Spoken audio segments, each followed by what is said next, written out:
I just like the sound of it.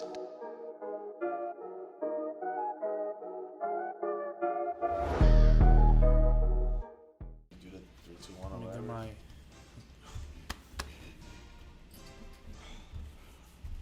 light prayer. Thank you, Jesus. What's up, everybody? Welcome to the first podcast of the season of the Chicago Fantasy Football League 2023. As always, this is Jason Sevilla and Tony Harkak, not his real name, by the way. And a special guest, Jesus, joining us this year. Let's hop right into it. Let's talk about the week one recap here. This first matchup we had was Moi versus Ricky. Blew him out 98-70. Jason, you had you had me winning. You picked me winning.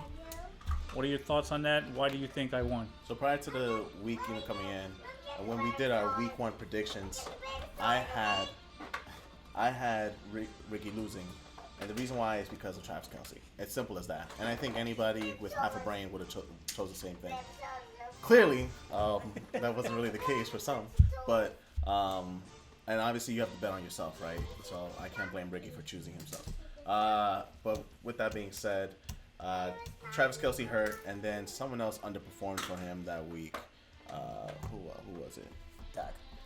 Dak, and that's because of your team, ironically, the Giants. I know, right? Were doing so bad. They did it for me, So, even yeah. though we sacrificed the whole game. Yeah, that's basically what it was. So they ran the ball all day, and it was Tony Pollard's game and Dallas' defense game. So it benefited Paul, if anything.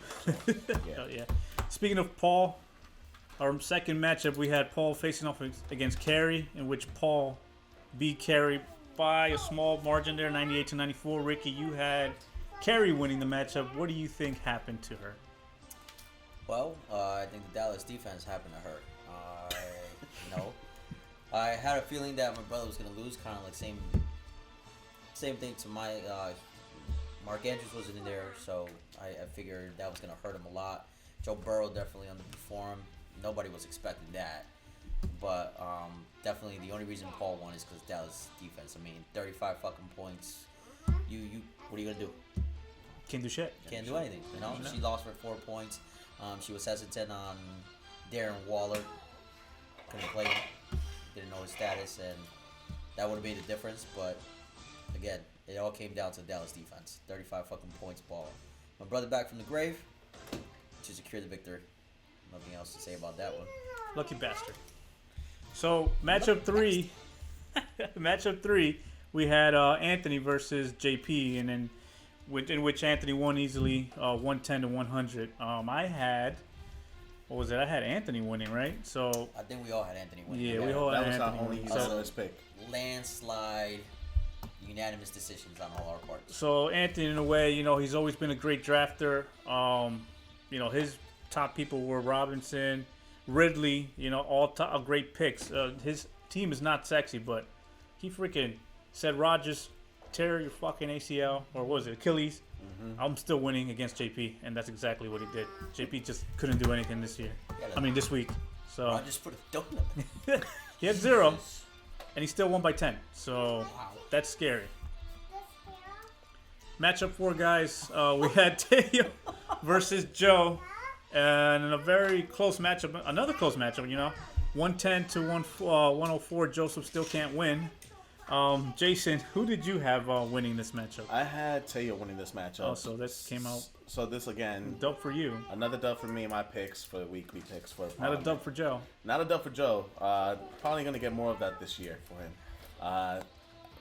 I just didn't see his team performing as I expected, and rightfully so. Justin Fields is gonna be just a runner. He might give you 1 passing touchdown a game, in my opinion.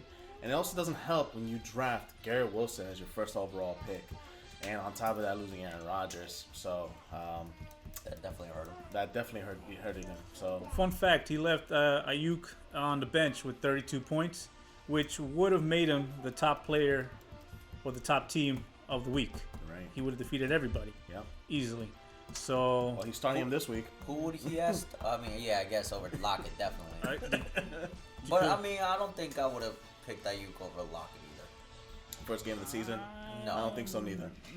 Yeah. Tough. It could have gone either way. Right.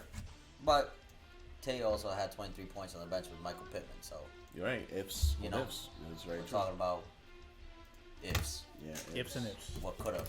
Coulda, woulda, shoulda. You're right. Matchup 5. We had what some may call the matchup of the week, considering all the shit talking that happened. Jeff versus the Bloodline, the rookie, Gianca. Gianca came out victorious, 124 to 119, and another freaking close matchup. Ricky, you had who winning? I had Yanka winning. All right, you had Gianca win. Why did he win? Well, it's very simple. It's the fucking cheetah. Tyreek Hill just Jesus Christ. carried his entire team. You have Drake London with a fucking donut. 0 goose egg. I don't even know what they're doing. Is that even a real football team, the Atlanta Falcons? Like, what? Not anymore. They don't have. Not anymore. They don't have quarterbacks. I guess they don't have quarterbacks. So all they do is fucking run. 0 receptions, 0 yards for Drake London, and it's probably why Yanka decided to drop his ass immediately. It was actually picked up by Jeffrey himself. So, I think it just comes down to the simple fact that Tyreek Hill pulled Yanka through this week. Jeffrey did I think Jeffrey's team is solid, real solid. I mean, the only questionable thing I have on his team will probably be. No, I have no questionable things on his No, starting he lineup. has a solid team. Solid starting lineup. Yeah, he scored 119. Would have been Yeah. almost anybody else in the league. So Except except Janka, he would have beat fortunately everybody except Yanka. unfortunately faced the one guy that was going to beat him. So It's sort of that same trend that he faced last year, where every team just blew up on him on that 10-game losing streak. yeah. Every team, and it looks like it's leaking over this year. Hopefully, it's only this week, bro. I'm rooting for you. I'm not. All right, and the last matchup of the week, which will be the matchup of the week, we had Jonathan versus Jason over here, with Jason winning by 1.16 points on one last freaking throw from Dak to, who was it? CeeDee Lamb, right? CeeDee Lamb. Jason was shedding bricks. I had John winning in this matchup, but it wasn't to be. It was very, very close. In fact, it almost looked like Jason was all but lost, considering that the Cowboys were up big on the Giants. But then we had that one last throw, which put Jason just over Jonathan. I mean, what can I say? It's a close matchup. They were both neck and neck, and Jason just happened to come on top. And with that came the spoils. He can talk all the shit he wants. That's it. What are you gonna do? It's funny because leading up to that night, I went to sleep early, but then I looked at the score, and then I noticed that CeeDee Lamb wasn't going up. I'm like, why is CeeDee Lamb not going up? And then I saw that the Giants were getting decimated. So I was in bed, literally decimated. Thank you. I was literally in my bed, leaning on my side, just watching the game on my phone, ESPN Plus. So yeah, it sucked. I was supposed to go to sleep early, but I didn't because of the fucking Giants. So thank you, New York. All right, guys. Fighting the big one. Let's just jump right into week 2. Let's talk with the matchups. They're already underway with last night's game. Eagles versus Minnesota was a big fantasy points coming from lots of players. First matchup we had here is Paul versus me. I'm up 40, but I already have 3 players going. Let's see, Ricky, what do you think is going to happen here? I think it's gonna be a tight one. Tight like a vagina. And Good lord. I like that. Virgins won, by the way. That's That- tight. That's tight. Let's be clear. Wait, so Pretty no, tight. no masturbating vagina? Like a vagina that's never like fingered or something? Anyways, moving on. I don't Good know what that heavens. was about, but that's not where we were going. Alright, just to get Jason's mind out of the gutter, let's go with tight as a tiger. Alright? Anyways, I think it's going to be a close matchup, especially Paul gets Andrews back. Joe Burrow should see an uptick in just play style. I mean, I think the knee injury was a little shaking him up a little bit in the first game. He was scared, so I think he's gonna, just rustling some feathers off.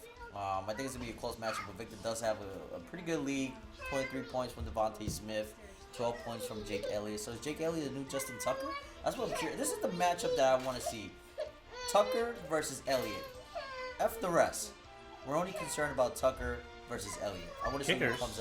who comes out winning on this one. All right. Because I think if it comes down to anything, it's gonna be the kickers. Well, I hope my 12 points are enough to that right now. I don't know. We're talking about Justin Tucker, bro. Well, hope I win because I needed more points than just 40 from 3 guys. But all right, second matchup we have actually Ricky facing off against Anthony. No, actually, sorry, JP. It's supposed to be not a close matchup according to the projections here. JP had Addison playing with 16 points. Do you think that's more than enough to help him beat Ricky? No. So in this matchup, I see Ricky snapping JP's winning streak on him. Fun fact, JP has a 3-game winning streak on Ricky right now. I see Ricky breaking that streak this week because he has Travis Kelce coming back. And Travis Kelce is due for the first 2 weeks of his points. So I think he's going to go for at least 20-something points this week. And Dak is versus the Jets. I don't think he will perform well. But I also don't think Lamar Jackson will perform well in Cincy neither. So, and I also don't think Josh Jacobs will perform for JP as well as he may hope for. He does have AJ Dillon starting though, so good to have that. But AJ Dillon struggled when he took over for Aaron Jones in Week 1, so I don't see AJ Dillon doing well. So I choose Ricky on this matchup. We'll see what happens. Matchup 3, we have Kerry versus Teo. Kerry's up 35-8. Projected right now, it looks to be a close game. I'm not sure. It's really neck and neck here. Kerry's Kirk Cousins pick now is finally, coming big with 28 points. We'll see. Christian Cousins. We'll see what she does. She has Chubb, but she still has shaky running backs here with Cook and Dalvin Cook. We'll see what happens. Teo still got to rely on Barkley and Herbert, so he still has his big dogs to play. Goddard finally, I think he had a donut last week, so he finally got 8 points, so that could be the difference maker there. But we'll see what happens. I think I have Teo winning in this matchup, I believe, so we'll stick with that pick, see what happens. Matchup 4, we have Anthony, right, versus Jeff. Ricky. Who do you think is going to win? It's funny because I think this week is a bunch of close matchups. I mean, this just shows how competitive our league is. I have Jeffrey winning this week. Interesting. Oh wow. Yeah, Interesting. I just think he has the better team against Anthony. Jefferson putting up 24 points, no touchdowns. It's insane. All of yards and catches. The Eagles defense, they were as good this week against Minnesota.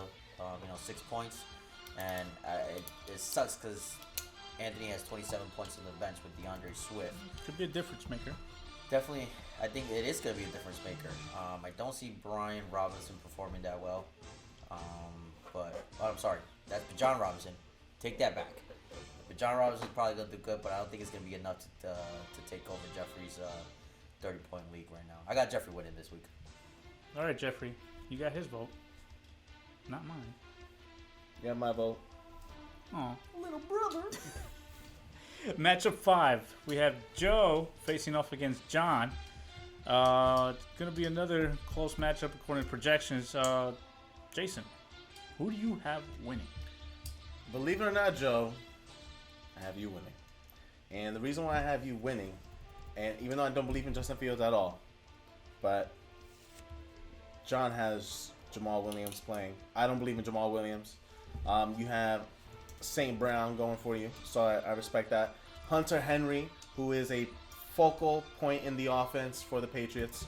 So I'm glad you put Garrett Wilson on the flex, not as your wide receiver 1 or 2. Big drop off from It's a big drop off right there. your number 1 pick. If To you the notice, flex. he put in Ayuk, so I think I Hope it doesn't highly backfire. suggest think about your lineup. I don't think Ayuk is gonna put up 32 points points. against the Rams, but In hey, LA. You never know. You never know. You might want to keep Lockett in there. I don't know. It just. But I think you're doing well with the Hunter Henry pick. So that's how much you spent on him again. Let me just check this real quick because alluding to the $21 on Hunter Henry. Better be starting. But he is the focal point of the offense, so that was good research on your part, Joe. So I think with that being implemented into your lineup, I think that will give you the edge this week. All right, so matchup 6, our last matchup of the week, which could be the matchup of the week considering all the shit talking that keeps going on. We have Gianca versus Jason over here. Jason's off to a huge fucking lead with 50 points off of 2 players, Jalen Hurts and Hawkinson, the Hawkinson. So, me personally, I think Gianca's gonna pull off an upset here and come back and beat him somehow, some way. I'm not, this is just a gut feeling. Nothing really going on with, who's playing Tyreek Hill. I'm hoping he blows up again. Patrick Mahomes, they could make it happen. George Kittle could match, Hawkinson somehow. We'll see. But sorry, Jason, I'm not picking you this week. I'm picking Gianca. Blood my baby. Not Jesus, blood. We the ones. All right, guys, that's week 2. All right, so let's look at the bids from this past week from the first waiver wire pickups. We had lots of people spending lots of money and lots of people not spending any money. Let's start off with who didn't spend any money, our Mr. Krabs of the week. Who do we have, Jason? So, person that we have still with $100 are 3 GMs left. We have Paul, who truly really believes in his Dallas Cowboy team. And I don't think he knows that this is a fab league, even though we told him. Maybe that's only what it is. We have also John Lindo. Does he also apply to that rule that you just said? Oh, no, he knows. Oh, he knows. He Okay. knows. And Anthony Vaccaro. I just think he drafts a team and he just rides with it. Yeah, but he drafts good. He drafts As good. he's shown, I think as he's shown in his he history. could have easily been two-time champion if it Right. wasn't for me. Just got to put that out there. So yes, we have 3 Mr. But Krabs. he's a good drafter. Mr. Krabs. All right. Hey, spend the money. Don't spend the money. I don't care. More players for us, maybe. I don't know. Could be a good plan. Could be not a good plan. But we also had players that are fucking spending almost all their money. All right, now, so let's look at the people who were spending money. The people who just said, take my money. Ricky, who were these people? Who are these guys? Who are these?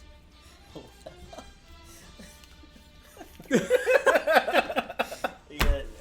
Oh my We got a goodness. big baller in Teo here who dropped $32 on Justice Hill to replace his injured J.K. Dobbins, who, I mean, what else did you expect? Did you think the story was going to change? This guy plays 1 or 2 games and then he's done for the rest of the year. Fucking pathetic. Anyways, $32 on Justice Hill.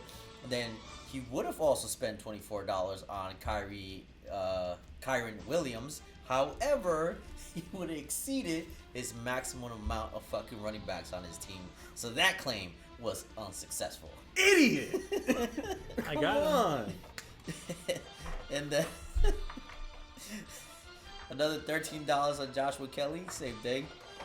Just maximum roster would have been unsuccessful. Listen, I'm sorry, Ricky, but like for being a veteran in our league, that's an idiotic thing to mislook, an overlook. Like, come on, bro. But this could have been a blessing in disguise. I mean, I think easily if you would have gotten all these claims, you would have been down to literally probably $20. Seriously. So, I mean, maybe it was a blessing in disguise that those claims didn't go through. The next big money spender here was Joseph with $21 for a tight end, Hunter Henry, who Jason seems to think is a good idea based on the fact that he is the sole purpose or offense of the New England Patriots. I think my boy Kendrick Osborne is probably a big target there. I would have spent more money on him than Hunter Henry, but just to let you know, I only spent like $5 on Kendrick Osborne. If he does great pickup, Joe. Money well worth it, but not right now. By the way, even though I know we just moved on from the Mr. Krabs segment, I wanna emphasize Anthony on the Mr. Krabs because he literally put $0 on almost every waiver pick. He knows the value. Yeah. And believe it or not, Jason actually spent $21 on Puka Nakua. I don't know. Mini Cooper Cup right there. I don't know. We'll see this week if it was a 1 week fluke or if this guy is the real deal. At least I didn't spend $56 on him, which other leagues are doing for some reason. I have no idea why. Yeah. I mean, well, they probably their budget's probably. Show a me little the higher. money. We don't have a lot of money. $100. Remember. All right, guys. We'll see you next week. We'll see what happens on Sunday. We'll see who wins. There'll probably be a bunch of surprises, but that'll be all for us. Jesus, we'll say goodbye. Real quick promo. Just for you, Janka. Just want to let you know. You started this. I just want you to remember that. You started this shit talking. So I'm going to finish it. If you don't know why or how you started this shit talking, just refer to that week 1 video that we submitted from Parliament. Oh boy. It might be time to change my pick. Hey, Paul, be gentle, please. Maybe bench your Cowboys. All right? Jesus I Christ. mean, they're playing the Jets. They have a good defense. It's defense versus defense. Yeah, but the defense is not going to be, It's both D, defenses. It's D versus D. See whose D is bigger. Yeah, that's a good Hey, point. yo! Oh, that's a good one. Get out of here. We out. Jesus Christ.